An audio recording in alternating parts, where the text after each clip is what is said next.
Tengo una pregunta para ustedes. ¿Vale la pena renunciar a tus propios sueños, tus esperanzas, por el bien de tu familia y de tu reputación? ¿Cuánto de ti les debes a tus seres queridos? ¿El amor realmente lo puede conquistar todo? ¿Vale la pena luchar por él a pesar de que te cueste el sustento de tu familia? Estas son preguntas que a mí me surgieron luego de leer el libro del cual les quiero hablar hoy. De esta novela me atraparon muchísimo los personajes.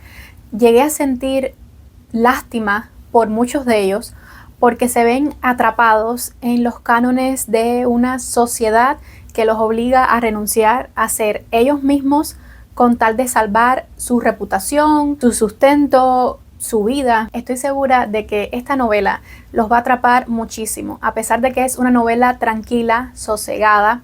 Es una novela que te hace cuestionarte muchísimas cosas con respecto al dinero, al amor, a la familia y a qué papel juega tu identidad en relación a esas cosas que les estoy mencionando. Por si son nuevos en este canal, mi nombre es Flavia. Aquí les hablo de libros, series, películas, así que los invito a suscribirse, a regalarme su like, dejarme un comentario y compartir este video porque eso me ayuda muchísimo a que este canal siga creciendo. Ahora sí, sin más preámbulos, quiero enseñarles el libro del cual les estoy hablando y es La edad de la inocencia de Edith Wharton. Miren esta edición, qué bonita es.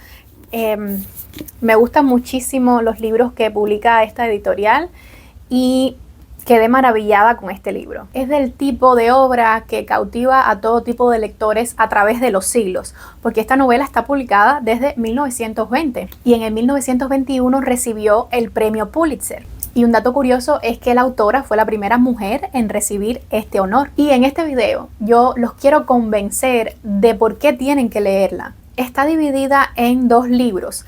El primero sería cómo el protagonista, Newland Archer, se compromete con May Welland, que es una de las protagonistas femeninas. Y comienzan a narrarnos cómo es la sociedad neoyorquina de este siglo y vamos a leer muchísimas complicaciones que surgen por la aparición de la condesa Olenska, que es la prima de May Welland. Y la segunda parte, el segundo libro, sería el matrimonio entre estos dos personajes y cómo se ve afectado por diferentes personas que aparecen en el libro. Básicamente vamos a seguir el matrimonio sin amor de estos dos personajes, siendo Archer un abogado neoyorquino y May Welland una debutante de la alta sociedad de Nueva York. Lo que voy a decir ahora puede ser considerado como un spoiler, así que si no lo han leído, sáltense esta parte. Nos narran el triángulo amoroso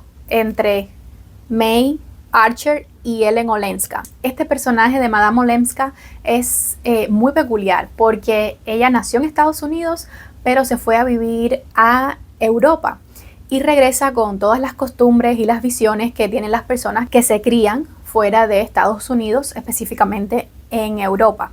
Y toda la sociedad la ve a ella como un bicho raro, un pez fuera del agua, nada que ver con la sociedad de Nueva York.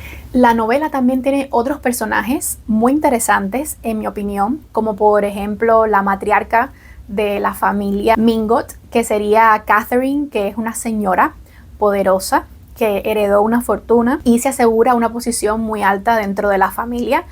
Además que se destaca mucho por su agudeza mental y su fuerza de carácter. Esto fue uno de los personajes que a mí me interesó muchísimo.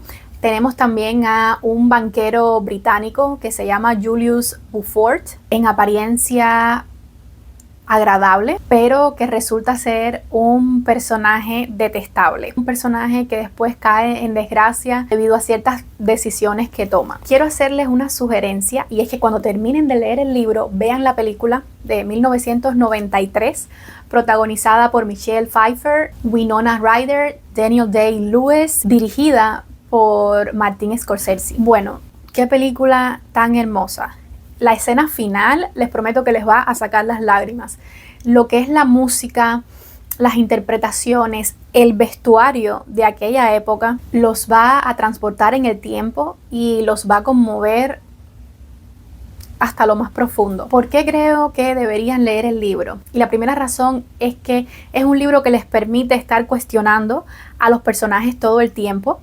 debido a las decisiones que toman, los dilemas sociales y morales que enfrentan y que no son diferentes a los que vivimos hoy en día y son problemas en esencia humanos con los que aún tenemos que lidiar hoy día. A mí me encantó muchísimo leer cómo es la realidad de las personas que vivieron en el 1870, que es más o menos el escenario donde se sitúa esta novela. Y también hay partes muy interesantes que hacen alusiones históricas a, por ejemplo, cuando se estaba comenzando con el teléfono, los primeros pasos en la telefonía. También hablan del Museo Metropolitano de Nueva York y cómo se vislumbra que se va a convertir en un gran museo.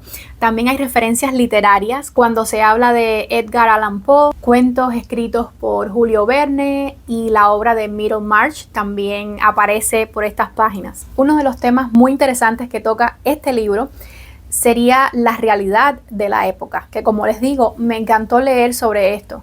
Aquí te das cuenta cómo las mujeres estaban criadas de una forma rígida, convencional, que solamente tenían que tomar el papel de esposas, y de esto nos damos cuenta a través del personaje de Archer. Él nos dice que de cierta manera nunca va a tener nada nuevo que conocer de su esposa. Jamás ella lo iba a sorprender con un pensamiento inesperado, una idea nueva, una debilidad, una crueldad o cualquier otra emoción, porque él sabía que ya ella estaba criada de acuerdo a un molde específico y ya de cierta manera luego que se casa se empieza a sentir atrapado en ese matrimonio. Y es que sí, en esta época el amor no era motivo de unión matrimonial. Las mujeres tenían que representar un papel, fingir sonrisas. Incluso la sociedad aceptaba que las mujeres tendían a decir mentiras o por lo menos no a ser sinceras debido a que podían padecer de los nervios o tener cambios de humor. La sociedad perdonaba que fueran de esta manera. Y lo vemos representado a través de May, que viene siendo el ejemplo de la costumbre, el honor y toda la antigua decencia. Por otro lado, también el libro nos enseña cómo el pasado de un hombre y de una mujer era visto totalmente diferente ante los ojos de la sociedad. El deber de un hombre decente era ocultarle a su esposa cualquier tipo de pasado que haya tenido, y el papel de una buena esposa era no tener pasado alguno. También cuando los hombres tenían un romance secreto, las mujeres y la misma sociedad consideraba que este hombre había cometido un error, una tontería, pero si la mujer hacía este tipo de cosas, la sociedad consideraba que había cometido un delito y que los hombres eran pobres víctimas de las garras de estas mujeres y que la solución inmediata para esto era que se casaran con una buena muchacha lo antes posible. Otra cosa, la libertad de ser como tú eras no era permitida en esta época. Por ejemplo, el divorcio era una cosa incontemplable. Había que evitar hablar de estos temas a toda costa. También me sorprendió cómo se habla de la poca estima que se le tenía a los artistas. Los escritores, pintores y artistas eran considerados gente vulgar. Incluso ellos mismos se segregaban a vivir en barrios específicos y a relacionarse entre ellos porque no se querían integrar a la estructura social, porque sabían que no eran bien vistos. Otro tema que se aborda aquí es la importancia fundamental que tenía el matrimonio en la vida tanto del hombre como de la mujer y cómo ambas partes se comprometen totalmente en que funcione el matrimonio, haya o no haya amor. Por ejemplo, Newland Archer sabía que su esposa siempre iba a ser leal, valerosa, nada rencorosa, y eso lo obligaba a él a practicar idénticas virtudes. No porque la amara, sino porque es lo correcto y es lo que hay que hacer para tener un matrimonio exitoso como dicta la sociedad que debe ser. A mí esta parte me recordó muchísimo a la abadía de Northanger de Jane Austen, como tanto el hombre como la mujer se tienen que comprometer en tener un matrimonio exitoso, tal como sucede con estos dos personajes. También se pone de manifiesto cómo el honor es algo que se mantiene por encima de la familia. Me gustaría hablarles de mi escena favorita, donde Newland Archer tiene que ver de lejos a Ellen Olenska y se ve obligado a enfrentar la realidad de sus propios deseos. Esa escena para mí está magistralmente elaborada. La prosa de esta escritora es desgarradora a la vez que hermosa. También hay otro momento en el que dos de los protagonistas están dispuestos a sacrificar sus deseos personales por no herir los sentimientos de otra persona ni involucrarla en esa situación, además del hecho de que tenían que cumplir con lo que dictaba la sociedad.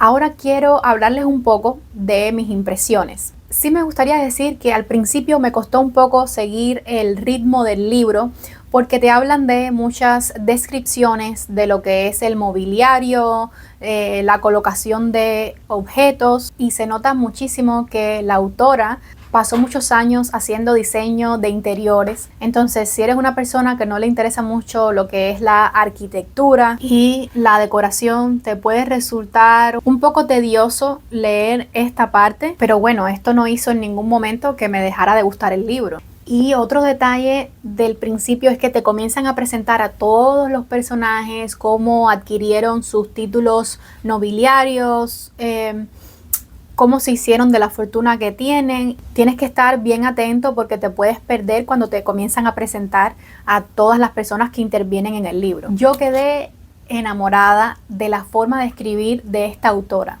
Tiene una forma preciosa de escribir y me recordó muchísimo a Jane Austen. Hay un momento en que ella te describe cómo un personaje va a llorar y la manera en que lo dice es tan bonita. Lo describe como una lágrima rebosa las pestañas de este personaje y se queda prendida en la red de su velo. Díganme si eso no es hermoso. Bajo mi punto de vista, esta novela no ha perdido nada de su poder ni de su relevancia. Es una exploración hermosa y profunda de las relaciones humanas y sigue resonando en los lectores de hoy día. Cuando lean esta novela van a comprender de una manera más profunda ese deseo universal que tiene el ser humano de amor, conexión y libertad personal. Si aún no lo han hecho, háganse un favor a ustedes mismos y lean esta novela. Me encantaría conocer sus pensamientos con respecto a esta obra, si es que ya la leyeron, y díganme si los convencí para que la leyeran. Les voy a estar dejando aquí el próximo video de mi canal que tienen que ver. Muchísimas gracias por ver este video y les deseo a todos un lindo día. Bye bye.